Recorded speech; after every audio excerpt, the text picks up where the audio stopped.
reporting to you live from the Tharp Garden. This is my cat Albus, who now, out of nowhere, wants to be outside. So we will be doing a little bit of plant progress with you all from my garden. Some things I'm really excited about. Back here, the fox sedge has grown tremendously, along with the foxglove beard tongue, which is really pretty right now. It's a rain garden plant, and I feel like it has just shot up to 12 inches overnight with all the rain we had, as well as this New England aster by the bird bath has really shot up high. And oh yeah, I have a new bird bath here, and I've planted some marigold seeds just to have something pretty and floral in here.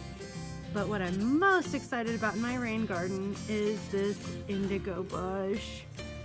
Again, it's a rain garden plant. It loves the wet, boggy areas, and you can see that some new branches and some blooms are forming.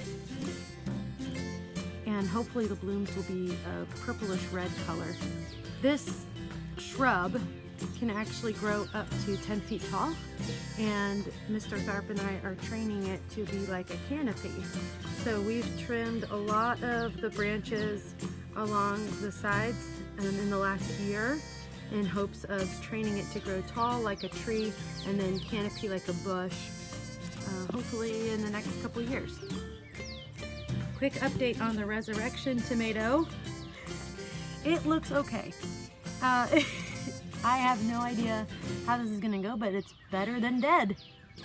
So I did have two other things in here that died from the frost. So even though the last frost date was in mid-April, we still had some pretty cool nights, and I had two other plants in here that just didn't work. So I added some Dr. Earth plant food as well as a little bit of garden lime to create a better balance in this potting soil. And I'm hoping that that might make a difference. This tomato plant, again, this is the resurrection tomato, it's still alive, so I guess that's okay. I planted this Missouri native columbine about 3 or 4 weeks ago, and it's starting to bloom. Looks beautiful. The columbine at school are wild and thriving right now, so I'm encouraged by this new little transplant that it's doing so well in this shady spot of my garden. Something else that's newly blooming, another native perennial plant, and for some reason I'm blanking on the name, so as soon as I look at my garden outline from last year, I've listed all of the native plants in this garden, so I'll add it here as a caption. No, it's not a plant, but it is compost progress. So the last 4 weeks or so I've been filling up this side of the chamber with all organic food matter and plant matter in here, and grass cuttings, leaves, all the various kinds of things that I've mentioned in my compost material on my Google Classroom. You can check that out if you'd like to make some compost. Now you see there's this little clock on this side and the plus sign, so I can flip this top lid. The plus sign means add compost here. The clock means this is cooking. This is breaking down and turning into compost material. So when I open it, you can see all that's in here. I've got paper, I've got leaves, pine needles, and when I put my hand in here, it's really hot, and that's a very good sign. You want your compost to cook. But every now and then, you've got to turn the tumbler, or depending on what kind of composter you have to mix all the material together. So I'm going to give this a really good spin. And what this does is it helps to combine all of those carbon and nitrogen materials between the food waste, the yard waste. All of that stuff gets mixed up really good. I even have some sawdust in there, believe it or not. I've got a lot of stuff going on in there. And now you can see a lot of this. You can even see this is all food matter here. Look how much it's broken down. Hopefully in a couple weeks, you're gonna see this looking a lot more like dirt. So I'm not adding anything else to this. I'm gonna let it cook for about 3 or 4 more weeks, and it should start looking like soil pretty soon. I have already harvested my lettuce and I'm allowing it to grow a little bit longer, but this is what it looks like after me cutting off about half of it. I took all of the large leaves from the outside first, and the leaves from the inside are now starting to grow with new leaves coming up from the middle. So my lettuce harvest was awesome. Do you like my squirrel force field here? I'm having some issues with the squirrels. Don't even get me started. But I am doing something new. I have an experiment that I'm working on along with the resurrection tomato or the propagated tomato, and that is a potato barrel. Check out the links in my Google Classroom about how to grow potatoes. I've never done this before, but we had this this bin and we cleaned it out. Pretty easy. You can do potatoes in a burlap sack.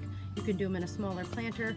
We're going to do lots of layers of potatoes. All right, as for the rest of the garden, some things did not do too well with some of the cold nights we had in the last 2 weeks. So I've had to replace a couple of things, but for the most part, I have been grateful for the plant progress. So I'm going to show you a little bit of what's going on. I had to get 2 new peppers here that otherwise did not make it.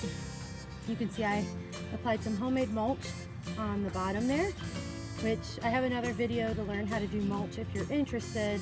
Cheap, easy. Most likely you already have leaves in your front or back garden. So anyway, I've got a sweet bell pepper and jalapeno, and I've already staked them because I want, as they grow taller, I want to be able to train them to stand nice and tall, and in case they have trouble, I can always use some gardener's twine and keep them steady. We've got our different cherry tomato variety, excuse me, and another pepper. I've got nasturtium that's starting to grow. There's some nasturtium, which I'm really excited about because this is a trailing nasturtium. It likes to crawl, so I have this little fence here. So hopefully as it gets bigger, it'll crawl along. I had a zucchini plant that was starting to pop up, but with the frost or with one of the cold nights, it died. So I've been restarting some zucchini downstairs in the basement, and I'm hoping if I start a zucchini plant, I'm hoping that if I start a new zucchini plant, I can put a more mature, maybe a 4-week-old zucchini in here, and it can really enjoy the hot sun. I don't think it likes the cooler weather, so I'm gonna have to restart that zucchini. This is the jalapeno that I started here at home. The one in the other pot I showed you was a lot bigger because I got that from a nursery. So I'll have 2 jalapeno plants, and I'll be interested to see, since one is so much bigger, kind of how that works out. And then I have my Roma tomato. It's been remaining steadfast and strong, which is good. And my watermelon is starting to show itself, which I'm really surprised because I started that seed pretty early. Here's my cucumber in a container. And I started this about 2 weeks ago, mostly because I was super disappointed that my green bean in a container, my green bean Kalima bean, did not make it. And I'll tell you why. Those darn squirrels dug in the dirt, and I'm really upset about it, but I'll show you something that I have in mind to keep the squirrels away. The mulch has helped a little bit, but I think I have something else in mind. Because the cucumbers like to crawl, I have this trellising fence around it, and I want to see how that works out. Again, I'm experimenting a lot.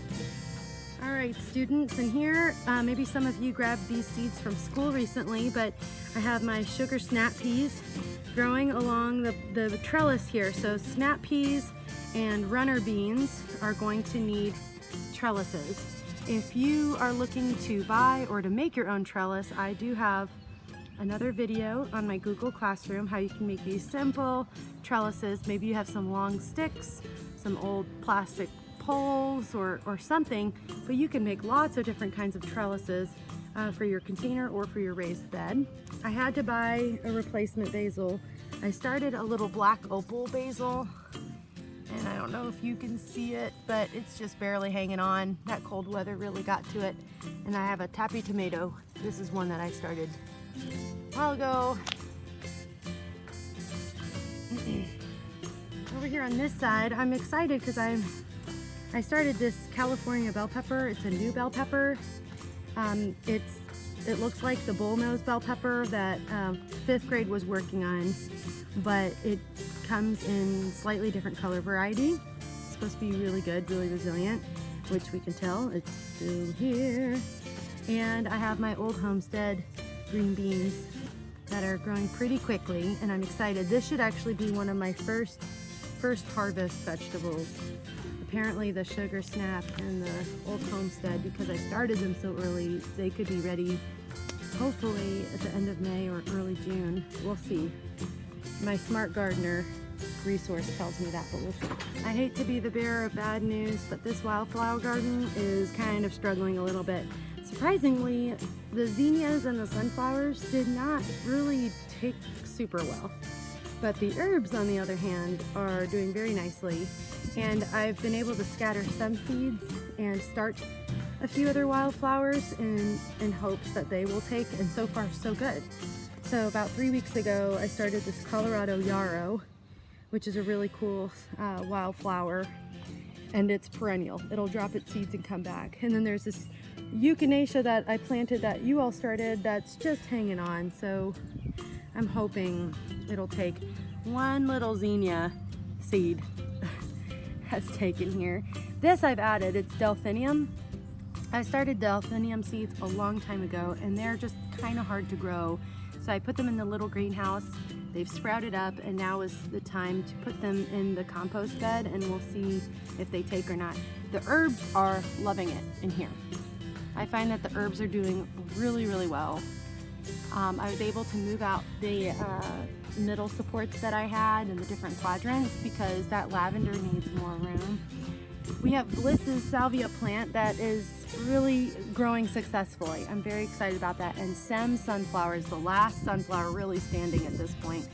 And then here I've planted, let's see, what is that again? That I think is a columbine variety. I started this in February. It's not a native, it's just a seed packet I bought, and I wanted to test it, and it's doing really well.